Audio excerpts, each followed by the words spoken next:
From the time the first atomic bomb announced the beginning of the nuclear age, the atom has been a center of controversy, both for its potential for harm or for good.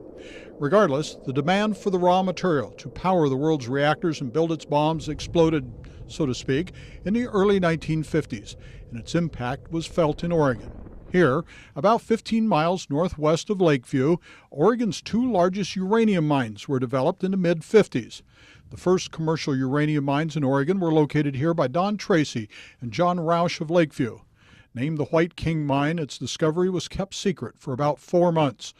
But once the word was out, hundreds of prospectors scoured the area with Geiger counters, hoping to strike it big. The exploration geologists tend to be mavericks out by themselves, and driving around in a white pickup truck looking for the needle in the haystack.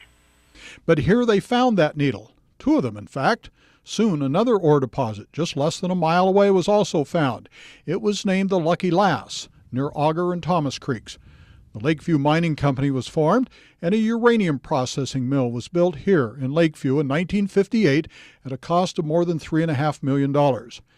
It was a boom time for uranium mine owners, spurred by record weapons production during the peak of the Cold War. In 1956, the Atomic Energy Commission reported it had spent $254 million on nuclear materials the year before, mostly uranium. There was another $1 billion worth stockpiled. But the boom didn't last long, and by the mid-60s, the White King and Lucky Lass and the Lakeview Mill shut down, never to reopen. By the mid-90s, the U.S. Environmental Protection Agency declared the White King and Lucky Lass mines to be Superfund cleanup sites. Some 10 years later, cleanup finally began at both of those locations. The White King Pond, which is in the former open-pit mine, is fed by springs and contains about 80 million gallons of icy blue water covering 13 acres. Back in the early 50s, there was no mine regulation.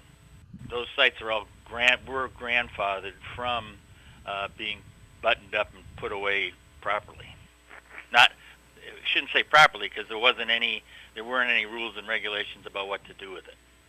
So they just shut down on their own for lack of profitability. For nearly 10 years, from the mid-50s to the mid-60s, the White King Mine and the Lucky Lass Mine nearby operated extracting uranium ore from the ground out of southern Oregon.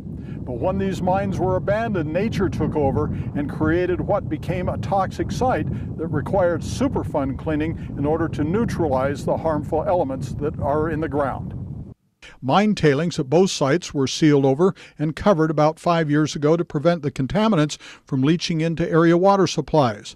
Some 15 tons of lime was placed in the pond to help neutralize acidic water that collected there over the last 50 years. And today, Auger Creek flows by through a quiet meadow, while Oregon's connection to the nuclear age sits quietly nearby. Near Lakeview, Ron Brown, Newswatch 12.